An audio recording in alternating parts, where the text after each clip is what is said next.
Rihanna ने tweet के जरिए पता नहीं कौन सी कॉकरेज मारने वाली स्प्रे मारी और बॉलीवुड के सभी कॉकरेज अपनी बिल से बाहर आ गए। हम अक्षय कुमार को, अजय देवगन को बताना चाहते हैं कि आपने काफी मूवीज की हैं जो पगड़ी बांध के की हैं। एक किसानी का पक्ष लेके आपने बहुत सुर्खियां बटोरी। आपने ये शो किया कि हम किसान हैं, हम पंजाब के हैं, लेकिन आपने पगड़ी की जिम्मेवारी नहीं निभाई। आपको बोलना चाहिए था। लेकिन रिहाना के ट्वीट के बाद आपने 2.5 महीने के बाद आपको याद आ गई कि हम कुछ बोले, लेकिन बोले भी क्या, सरकार के पक्ष में। तो शर्म आनी चाहिए थी कि हम खाना जो खाते हैं वो किसानों के खेतों में उगता है। हम आपको बताना चाहते हैं कि आप शाम को जब अपने बच्चों के साथ डाइनिंग टेबल के ऊपर बैठे होंगे ना, तो आप अपने बच्चों के मुंह की तरफ देखना कि वो जो खाना खा रहे हैं ना, वो कहां से आ रहा है। तो बात किसानों की करनी चाहिए थी, ना कि सरकार की। आपको आईटी सेल से जो भी मिला आपने कॉपी पेस्ट करके वही सभी ने चेप दिया ट्विटर के ऊपर। एमिकेबल सॉल्यूशन मैं दिखाऊंगा, बाद में आपको स्क्रीनशॉट दिखाऊंगा। आपको जो भी सरकारी हुक्म मिला आपने उसकी पालना की। तो मैं बताना चाहता हूं कि जे किसान है, जे आतंकवादी नहीं है, जे खालिस्तानी नहीं है। हमारे को तिरंगे की इज्जत करना मत सिखाओ, हम सीखे हुए हैं। हम वही किसान हैं जिनके बच्चे बॉर्डर के ऊपर तिरंगे की खातिर अपनी जान तक दे देते हैं और शहीद होने के बाद उस तिरंगे में लिपट कर अपने घर में उनकी डेड बॉडी आती है। हम आतंकवादी नहीं है। आपको शर्म आनी चाहिए थी।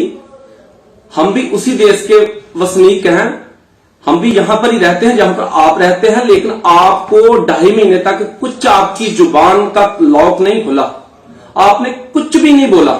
लेकिन जब कल रिहाना ने ट्वीट किया, उसके बाद आपका 1 घंटे के बाद ट्वीट आ रहा है अक्षय कुमार का, 1 घंटे के बाद आ रहा है अजय देवगन का। जो आईटी सेल से आपको हुक्म हुआ ना कि किसानों के पक्ष में नहीं, सरकार के पक्ष में आप ट्वीट करो, जो आपको हुक्म हुआ तो वही आपने कॉपी पेस्ट कर दिया। तो मैं जो भी इधर जुड़े हुए हैं ना, मैं दिखाना चाहता हूं कि जे आपने पेस्ट किया आपने एमिकेबल सॉल्यूशन। जो आपको हुक्म हुआ सरकार से, जो आपको सरकार से हुक्म हुआ ना, वो चीज आपने ट्वीट किया। अपने जमीर की आवाज नहीं सुनी आपने, किसी ने नहीं सुनी। हम वही किसान हैं जिनके खेतों में आप आकर ना अपनी मूवी की शूटिंग करते हो।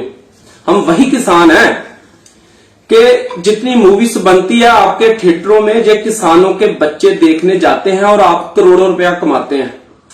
पगड़ी बांध के आपने मूवी की, अभी लेटेस्ट आपकी केसरी। अक्षय कुमार आपको बोल रहा हूं कि आपने केसरी मूवी की थी, लेकिन जो किरदार है आपका वो सरदारों वाला नहीं है, किसानों वाला नहीं है। आप बिकाऊ हो, सरकारी बोली बोलते हो।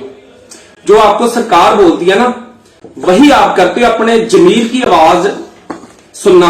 कभी शाम को जब अपने परिवार के साथ बैठोगे ना, तो अपने जमीर की आवाज सुनना कि क्या ये ट्वीट जो मैंने किया है ये सही था कि गलत था। खाना खाते हो ना, आप रोटी खाते हो, गेहूं खाते होगे आप, वही गेहूं जो है वो किसान उगाते हैं। हम कुछ अलग नहीं मांग रहे, कुछ भी अलग नहीं मांग रहे। हमने ताजमहल नहीं मांगा, हम किसान हैं, वही मांग रहे हैं जो हमारे पास टुकड़े जमीन के है ना दो, कि हमारा रोटी दाल चलता रहे, वही मांग रहे हैं हम। मैं आपको उदाहरण देता हूं कि आप अपनी बच्ची से बहुत प्यार करते हो, सभी को पता है। अक्षय कुमार जी आपको बोल रहा हूं, अगर आप उसको कोई खिलौना देते हो ना, वो आपकी बच्ची रो रही है कि पापा ये खिलौना मेरे को नहीं चाहिए, तो क्या आप 2.5 महीने तक वो खिलौना उसके गले में टांग सकते हो कि तेरे को यही इसी के साथ खेलना है? वो सिचुएशन है किसानों की। हमारे को जो नहीं चाहिए क्यों हमारे गले में डाला जा रहा है? अपने जमीर की आवाज सुनो। आपने सरवाइव करना है ना, तो किसानों के बीच में करना। आपने हमेशा के लिए अपने फ्लैट्स में नहीं रुके रहना। एक किसान आपको ना, आपका सम्मान करते हैं, लेकिन आपने उनके प्रति गद्दारी वाला किरदार निभाया। आप गद्दार हो गए। क्यों हो गए? कि आपको जो सरकार के आईटी सेल से इंफॉर्मेशन जाती है ना, आप कॉपी पेस्ट करते हो, उसके अलावा कुछ नहीं। और गॉड ऑफ क्रिकेट, आपको भी क्या बोलूं मैं, तेंदुलकर जी, आपको भी लोग भगवान मानते हैं, लेकिन आपने भी जो ट्वीट किया है वो काबिले तारीफ नहीं है। आज के बाद मैं आपकी इज्जत नहीं करूंगा, आप बहुत इज्जत की करता था मैं आपकी, सभी करते थे, लेकिन जो आपके किरदार है ना इज्जत करवाने वाले वो नहीं है। आपने भी वही किया जो सभी ने किया, अक्षय कुमार ने किया, अजय देवगन ने किया, श्लेष शेट्टी ने किया, आपने भी वही किया। आपको भगवान की तरह पूजते हैं लोग। आपकी कॉपी किस किसने की? शेखर धवन ने की, विराट कोहली ने की। तो आपको ये चीजें शोभती नहीं है। सरकारी बोली मत बोलो, अपने जमीर की भी आवाज सुनो कि हम खाना खाते हैं, रोटी खाते हैं, जमीर की आवाज भी सुननी चाहिए थी आपको। आप बिल्कुल ही पटरी से दूर हो गए। आप कभी भी सोचना, थोड़ा प्रेशर डालना कि ये किसान मांग क्या रहे हैं।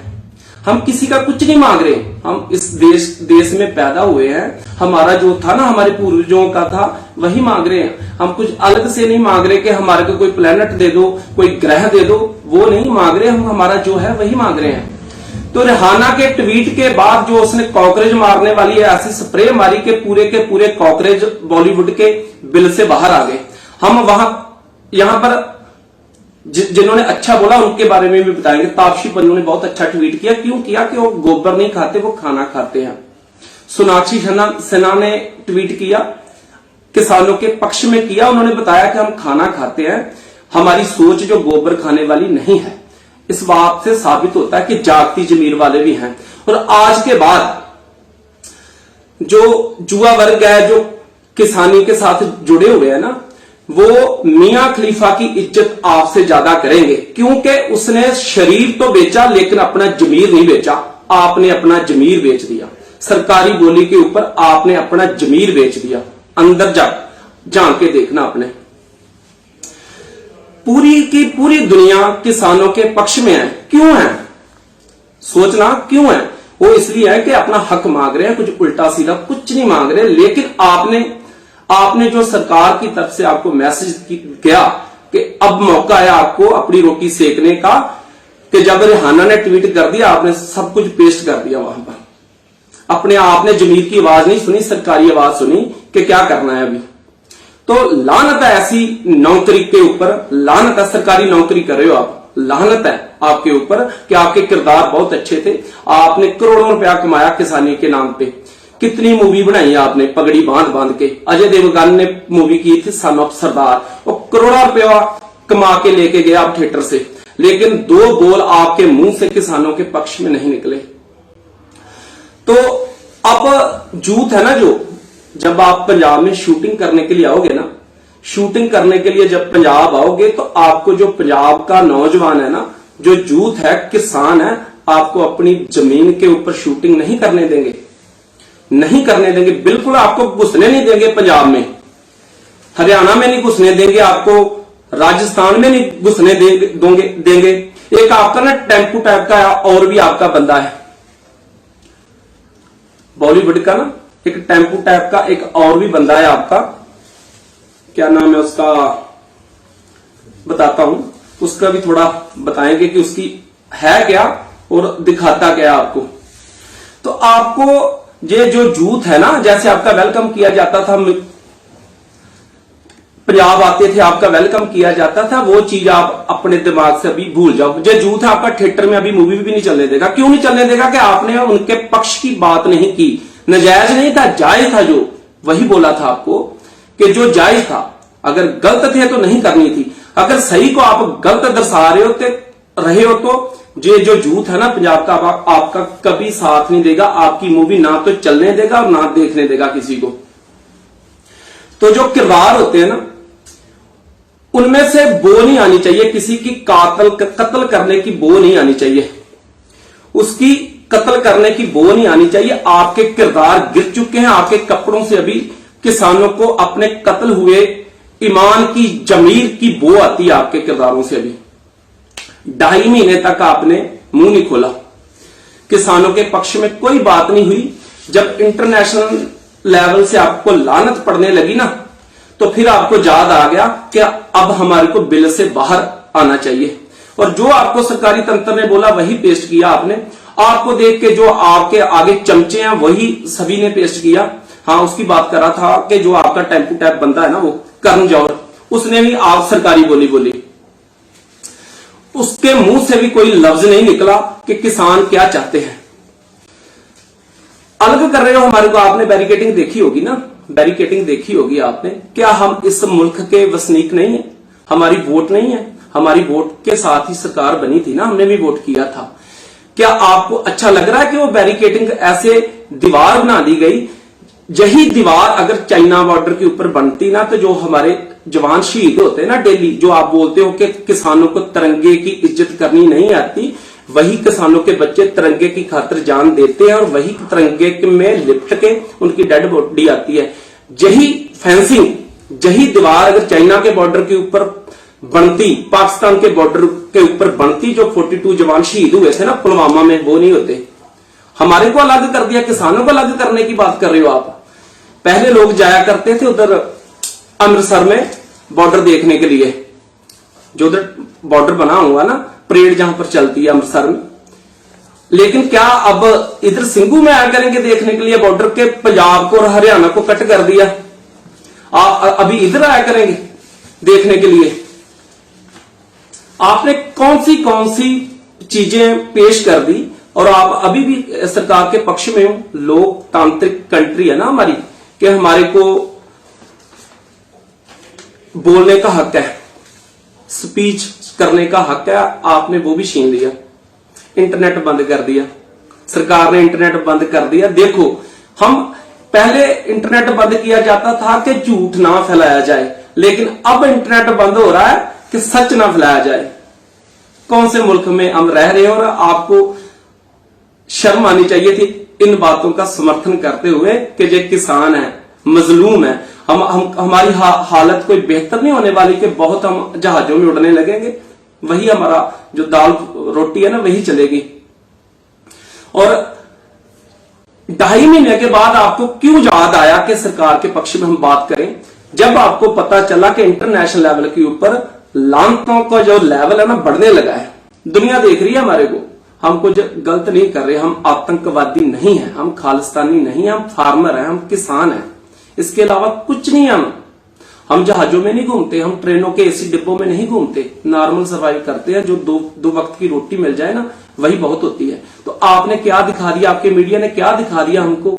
जो 2.5-3 लाख सड़कों के ऊपर ट्रैक्टर सही तरीके से किसान जत्थेबंदियों की अगुवाई में सही तरीके से चल रहा था, दिल्ली के पूरे वासी फूलों की वर्खा कर रहे थे उनके ऊपर, वो किसी ने दिखाया नहीं। और जो 35-40 ट्रैक्टर लाल किले की तरफ गए और उनको दिखा दिया, हमारे को टेररिस्ट बना दिया, आतंकवादी बना दिया। हम बताना चाहते हैं जिस केसरिया निशान से एलर्जी हो रही है ना, ये वही केसरिया निशान है जो प्रधानमंत्री बांध के जाते हैं ना अपने सर के ऊपर, पटका बांध के जाते हैं गुरुद्वारे में, जो वही केसरिया निशान है। ये शांति का प्रतीक है, ये आतंकवादियों का कोई निशान नहीं है। दुनिया के हर एक गुरुद्वारे में यही निशान सब चलता है। और इसी के नीचे एक ऐसा पाठ मानवता का पढ़ाया जाता है जहां पर यह सिखाया जाता है कि सब मिलकर बांटकर खाओ। और हमारे को आपने क्या दिखा दिया? हम इतने बुरे नहीं थे जितने आपने दिखा दिया। तो हम दोबारा बोलना चाहते हो कि कब जब आपके बच्चों के साथ आप बैठे होंगे ना, उनसे सलाह मशवरा थोड़ा करना कि हम ये जो खाना खाते कहां से आता है, कौन उगाते हैं, हम उनको कितना गलत प्रचार कर रहे हैं।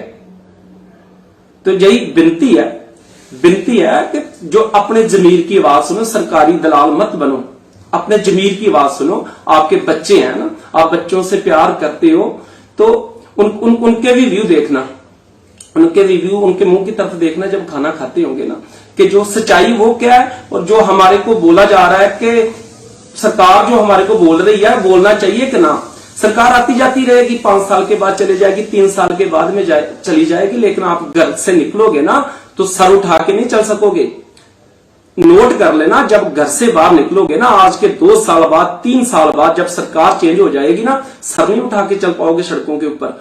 आपको सर नहीं उठाने देगी जनता, आम जनता आपको सर नहीं उठाने देगी। नोट करके रख लेना अपनी जेब में लिख के। अगर आप सच बोलते हो ना तो आपका सम्मान किया जाएगा, अगर आप झूठ बोलते हो आपको निकलने नहीं देंगे घर से लोग। नेशनल दस्तक की आपसे गुजारिश है कि अगर इसको बचाना चाहते हैं तो नेशनल दस्तक को सब्सक्राइब करने के लिए रेड कलर के सब्सक्राइब बटन को दबाएं, फिर बेल आइकन की घंटी दबाएं। नेशनल दस्तक को बचाने के लिए बहुत जरूरी है कि हर खबर को शेयर करें, लाइक करें, कमेंट जरूर करें।